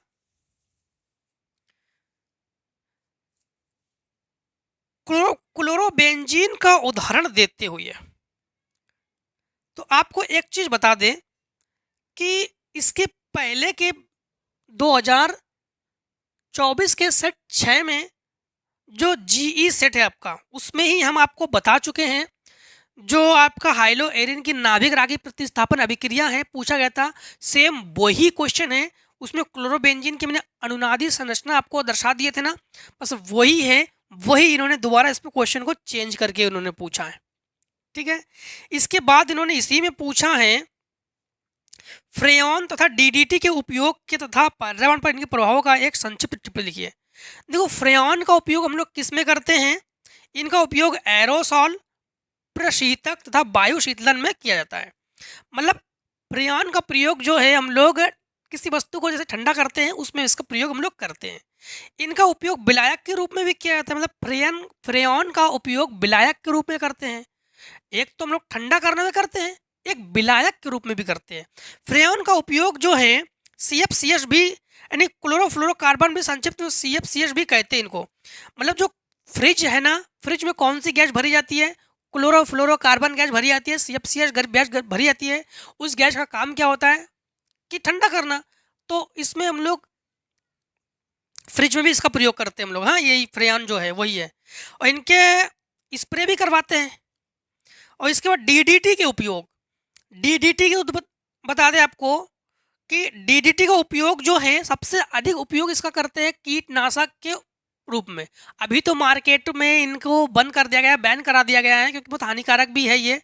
ठीक है, कुछ लोग गलत उपयोग भी कर रहे थे, इसलिए इसको बैन करा दिया गया है। फिर भी हो सकता है कि कहीं कहीं हो, वो अलग बात है। तो डीडीटी का उपयोग जो है कीटनाशक के रूप में करते हैं, और यह मलेरिया फैलाने वाले मच्छर और टाइफाइड वाहकों, जुओं और नष्ट करने वाले प्रभावकारी होती है। इसको लगातार उपयोग से कीटों के अनेक प्रजातियां उनकी प्रतिरोधकता विकसित कर तक मछलियों के लिए अति विषैली सिद्ध हुई है। डीडीटी का उपयोग जो है कीटनाशक के रूप में करते हैं।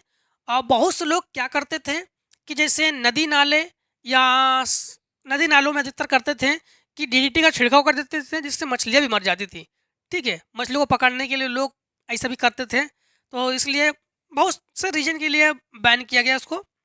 और इसके लिए आपको बता दें कि डीडीटी का अत्यधिक रासायनिक स्थायित्व और इसकी वसा में विलेयता के कारण इसका शीघ्रता से जैव अपघटन नहीं होता है।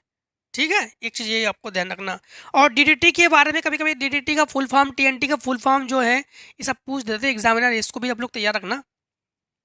एग्जामिनर का मतलब जानते हो, जो वाइवा लेने आते हैं आपके, ठीक है, वो भी पूछते हैं आपसे। इसके बाद देखो क्वेश्चन नंबर आपका 6 का जो खा है, 6 खा में है ग्रिग्नार्ड अभिकर्मक द्वारा प्राथमिक, द्वितीयक, तृतीयक एल्कोहल बनाने की जो विधि है, हाल ही में आप लोग सेट 6 में पढ़ चुके हो। अभी हाल ही पढ़ा चुके हैं, इसके पहले के सेट में पढ़ा चुके हैं आपको क्वेश्चन नंबर 6 के खा के अथवा में।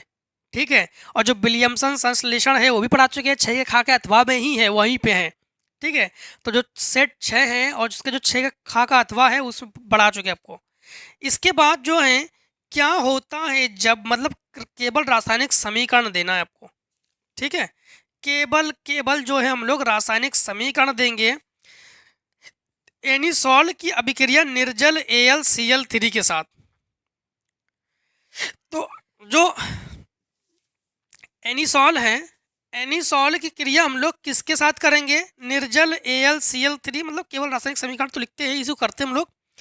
तो क्वेश्चन नंबर 6 और खा और अथवा, तो लिखेंगे उत्तर 6 और खा और अथवा। ठीक, 6 खा और अथवा केवल रासायनिक समीकरण ही देंगे हम लोग। तो इसमें आबा पार्ट में है, सबसे पहले आ पार्ट में है एनिसॉल की अभिक्रिया निर्जल AlCl3 की उपस्थिति में एसिटिल क्लोराइड के साथ करते हैं। तो सबसे पहले एनिसॉल किसे कहते हैं? बेंजीन रिंग OCH3, जिसको हम लोग एनिसॉल कहेंगे। मतलब बेंजीन रिंग लेंगे हम लोग। ठीक, इस बेंजीन रिंग में O, C और H3 कहेंगे, तो इसे कहेंगे हम लोग एनिसॉल। एनीसॉल की अभिक्रिया जो है हम लोग किससे करा रहे हैं? एसिटिल क्लोराइड, जिसको हम लोग कहेंगे CH3COCl, जिसको हम लोग कहेंगे कि एसिटिल क्लोराइड रिएक्शन किसके साथ? AlCl3 की उपस्थिति में, मतलब किसकी उपस्थिति में? निर्जल AlCl3 की उपस्थिति में, इसकी उपस्थिति में कराएंगे हम लोग निर्जल। अब यहां पर सिंपल तरीके से हम लोग क्या करेंगे? पहले बेंजीन रिंग को बनाते हैं, ठीक। बेंजीन रिंग में कौन है? OCH3 है, इसको तो रहने दो। एनिसॉल है, इसको रहने दो। इसी में हम लोग क्या करेंगे? COCH3 जो है, COCH3 जो है इसे ऐड कर देंगे, COCH3 इसे ऐड कर देंगे। बचा क्या हमारे पास? Cl बचा अब, ठीक। तो बस इसी को हम लोग क्या करते हैं? एक बार ऑर्थो पर जोड़ देते हैं और एक बार पैरा पर जोड़ देते हैं, जो कि ये लघु अभिक्रिया है, और जो पैरा पर जोड़ोगे वो मुख्य अभिक्रिया है। तो यहाँ पर हम लोगों ने क्या किया? यहाँ पर OCH3 लिया और एक बार हमने OCH3 को पैरा पर जोड़ दिया ना, COCH3 को। तो इसे आप लोग कहोगे कि ये हुआ लघु अभिक्रिया और ये हुआ आपके पास मुख्य अभिक्रिया। इसके बाद बा पार्ट में आ के बाद क्या है? आ के बाद बा पार्ट में फिनॉल की अभिक्रिया जलीय NaOH की उपस्थिति में क्लोरोफॉर्म के साथ होती है। फिनॉल की अभिक्रिया कराएंगे अब की बार। तो बा पार्ट में फिनॉल भाई साहब को कराते हैं। तो बा पार्ट में फिनॉल मतलब बेंजीन रिंग, और इस बेंजीन रिंग के साथ OH, और किसकी अच्छा कौन जोड़ेंगे इसमें? इसमें जोड़ेंगे हम लोग फिनॉल की अभिक्रिया जलीय क्लोरोफॉर्म के साथ होती है। क्लोरोफॉर्म का मतलब हो गया है CHCl3। CHCl3 किसकी उपस्थिति में? तो NaOH इसकी उपस्थिति में करेंगे, ठीक है। और तो कुछ लेंगे नहीं NaOH की उपस्थिति में कर देंगे। तो आपको बता दें यहां पर जो है सबसे पहले बेंजीन रिंग को बना देंगे,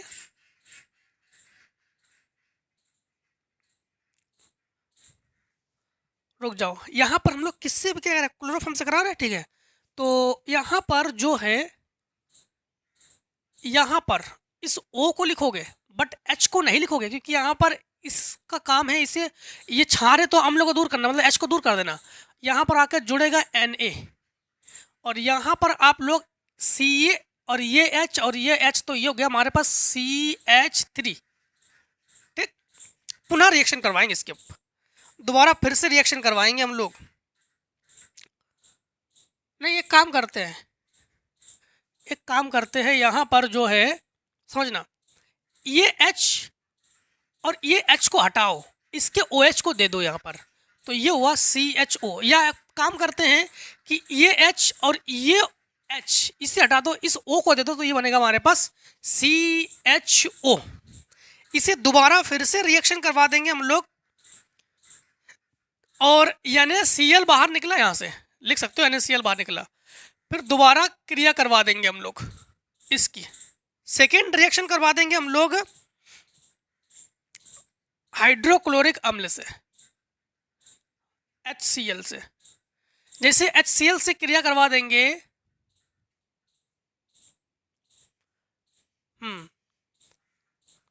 जैसे ही HCl से क्रिया करवा देंगे, तो यहां पर पुनः वही है, यहां पर तो OH और यहां पर CHO, ये बनेगा हमारे पास, जिसे हम लोग कहेंगे सैलिसिलिएल्डिहाइड। तो इसे कहेंगे हम लोग सैलिसिलिएल्डिहाइड, सैलिसिलिएल्डिहाइड, ठीक।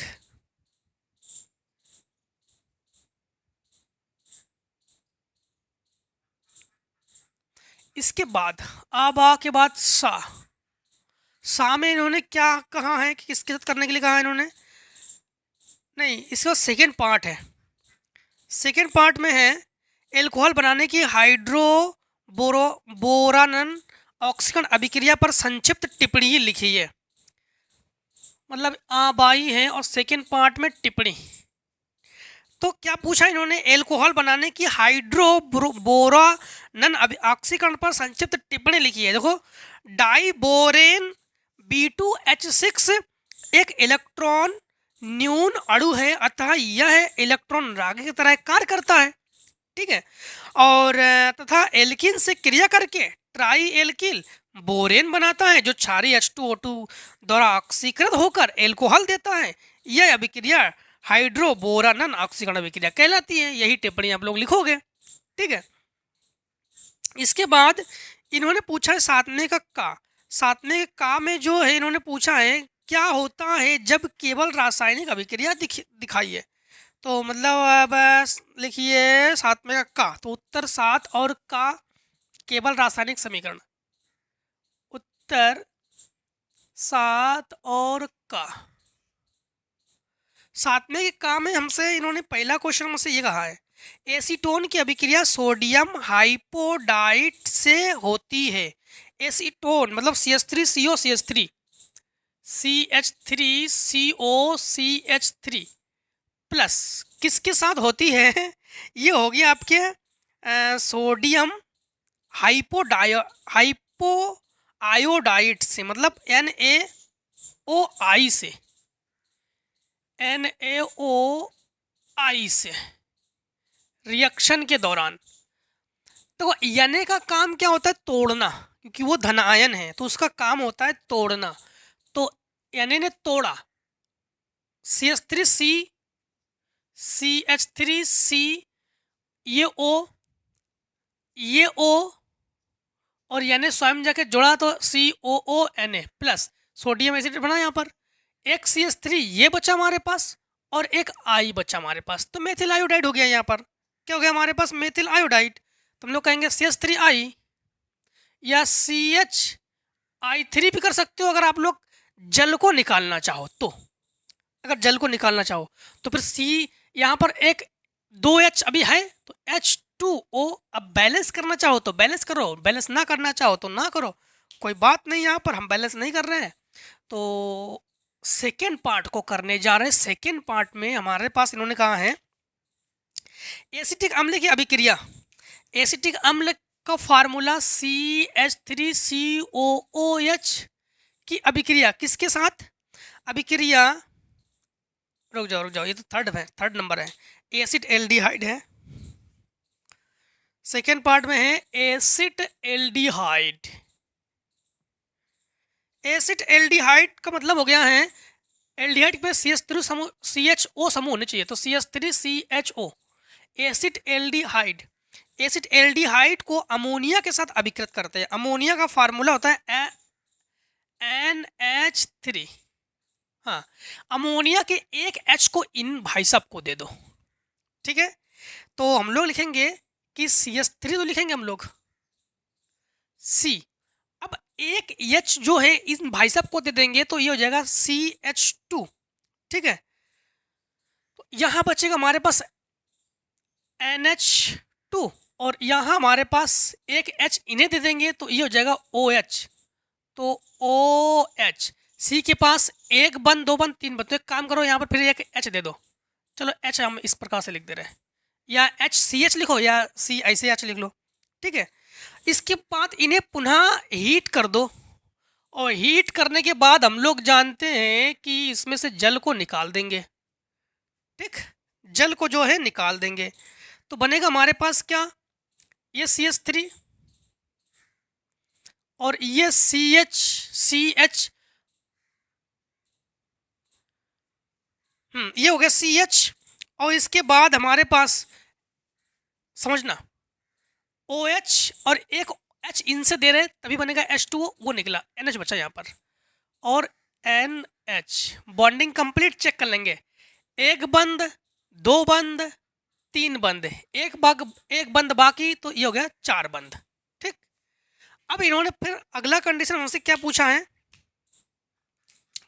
तीसरे में तीसरे में इन्होंने पूछा है हमसे एसिटिक अम्ल की अभिक्रिया। एसिटिक अम्ल का फार्मूला होता है CH3COOH, CH3COOH प्लस। किसके साथ अभिक्रिया करने के लिए कह रहा है ये इनका कहना है कि अभिक्रिया एसिटिक अम्ल की अभिक्रिया सांद्र H2SO4 की उपस्थिति में एल्कोहल के साथ, सांद्र मतलब एल्कोहल के साथ तो C2H5OH, और किसकी उपस्थिति में, तो आप लोग कहोगे H2SO4 की उपस्थिति में। तो यहाँ पर CH3COO है, ये COO और C2H5 दे दो इन्हें, और ये जो H है और ये OH है, तो ये मिलकर बना हमारे पास H2O। इसके बाद इन्होंने कहा है चौथे पार्ट में इन्होंने कहा है फॉर्मेल्डिहाइड की अभिक्रिया अमोनिया से होती है। फॉर्मेल्डिहाइड, फॉर्मेल्डिहाइड का फार्मूला क्या होता है HCHO प्लस। किसके साथ अभिक्रिया कराने जा रहे हैं हम लोग, फॉर्मेल्डिहाइड की अभिक्रिया अमोनिया से कराएंगे। अमोनिया मतलब हमारे पास ये बना NH3 रिएक्शन के बाद जो NH3 है उसको CH के साथ जोड़ सकते हैं, और ये H और ये O और इसके एक H को ले सकते हो, तो H2O बनाना चाहो तो आप लोग बना भी सकते हो इसमें। तो CH फार्मूला में हम लोग समझना, ये OH इसको रहने दो, ये H और ये O और इससे एक H उधार ले लो, तो ये बन गया हमारे पास H2O प्लस। अब एक काम करेंगे, बैलेंस कर लेंगे हम लोग, तो अब फिर बनेगा हमारे पास CH2 का होल 6 N4, जो ये बनेगा हमारे पास। समझना, बैलेंस करने के लिए सबसे लंबी श्रृंखला या सबसे अधिक कार्बन किसके पास है, बस वही देखते हैं हम लोग, ठीक है। तो एक काम करते हैं, यहाँ पर 6 का गुणा कर लो, तो और यहाँ पर 6 का गुणा कर लेते हैं, N 4 बार है, यहाँ पर 4 का गुणा कर लेते हैं, और हम लोग जो हैं H2O में 6 का गुणा कर लो, बैलेंस कंप्लीट हो सकता है। कंप्लीट। 5 नंबर में है, 5 नंबर में इन्होंने कहा है, तो बैलेंस कैसे कंप्लीट चेक कर रहे थे हम देख पा रहे हैं कि यहाँ पर C 6 बार है, तो C यहाँ पर है तो तुरंत 6 का गुणा कर दो। मैं 6 का गुणा किया, यहाँ पर जैसे 6 का गुणा किया, N 4 बार है, तुरंत N का 4 का गुणा कर लिया हमने। अब हम यहाँ पर चेक कर रहे हैं कि H 1 बार 2 बार, तो ये हो गया 6 दूनी 12, 12 और 4 तिया 12, 12 दूनी 24, तो H हुआ 24 बार।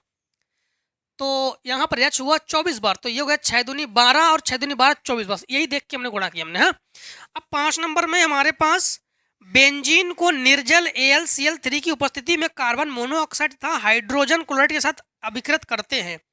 बेंजीन को, तो सबसे पहले बेंजीन रिंग को बनाओ। बेंजीन को जो उपस्थिति हो उसे रिएक्शन के ऊपर लिखते हैं। हाँ, बेंजीन को कार्बन मोनोऑक्साइड और किसके साथ, हाइड्रोक्लोरिक अम्ल और किसकी उपस्थिति में, तो AlCl3 की उपस्थिति में, जो कि इसको निर्जल में लेते हैं हम लोग, निर्जल, ठीक। और इन्होंने कहा है कि के साथ अभिकृत करते हैं। तो सिंपल है, जब इसके साथ अभिकृत करेंगे तो यहाँ पर क्लोरल भी बना सकते हैं हम लोग, एल्डिहाइड बना सकते हैं। तो एक काम करते हैं, पहले समझना, रिएक्शन के बाद बेंजीन रिंग को तो बेंजीन रिंग बनाओ। यहाँ पर CHO या हाँ यही बनाओ एल्डिहाइड, तो ये बनेगा एल्डिहाइड, क्योंकि निर्जल करना है ना हम लोग, तो निर्जलीकरण में हमारे पास एल्डिहाइड बनेगा, तो ये बेंजोएल्डिहाइड हो गया ये CHO, ठीक। अब देखो क्वेश्चन नंबर हमारे पास इसी का दवा कि निम्नलिखित पर टिप्पणी लिखिए, क्रॉस एल्डोल संगठन इटार्ड अभिक्रिया कैनिजारो अभिक्रिया। ये जो भी है ये हाल ही में सेट 6 और क्वेश्चन नंबर 7 में का जो का है उसमें ही हम बता चुके हैं आपको, ठीक है। और इसके बाद देखो ये जो आपके पास अभिक्रिया हैं, प्राथमिक द्वितीयक तृतीयक एमिनो की पहचान करके हिंसबर्ग परीक्षण, ठीक है, हिंसबर्ग परीक्षण जो है, तो हिंसबर्ग परीक्षण का वर्णन कीजिए, इन अभिक्रियाओं का रासायनिक समीकरण भी लिखिए। और इसके बाद प्राथमिक एमीन का क्वथनांक तृतीयक एमीन से अधिक क्यों होता है। और इसके बाद इन्होंने देखो जो इसका अथवा है संक्षिप्त टिप्पणी, डाई एजोकरण अभिक्रिया, गैब्रियल थैलेमाइड संश्लेषण, कार्बन एबिन अभिक्रिया, ये भी हम पीछे के सेट में सेट 6 और 7 में खा में ही इसको बता चुके हैं। ठीक है, तो आई होप आप लोग सेट 7 को पढ़ तो चुके हो, लेकिन आपको एक चीज बता दे कि जो आपका सेट 6 है उसको जरूर पढ़ लो, क्योंकि सेट 6 के लगभग 20 से 30% क्वेश्चंस जो हैं हमें लगता है कि सेट 7 में है। ठीक है, सेम सेट बनाए गए हैं। तो आई होप आप लोग सेट 6 को भी अच्छे से पढ़ लो, अगर पढ़ के आई होप फिर से एक बार पढ़ लो, क्योंकि उसके बहुत सारे क्वेश्चन सेट 7 में हैं। ठीक है, तो चलो आज हम लोग जो हैं सेट 7 को तक पढ़ चुके हैं। ठीक, मतलब 2024 के सारे सेट को हम लोग कंप्लीट कर चुके हैं। अब हम लोग इंपॉर्टेंट क्वेश्चन को पढ़ने वाले हैं। ठीक है, तो मिलते दोस्तों इंपॉर्टेंट क्वेश्चन में। आज की वीडियो को दोस्तों यहीं पर रखते हैं, यहीं पर रोकते हैं। जय हिंद, जय भारत। सब लोग स्वस्थ रहिए, मस्त रहिए, हमेशा हर एक सेट पर हमसे मिलते जरूर है। ठीक है, टेक ए स्क्रीन शॉट।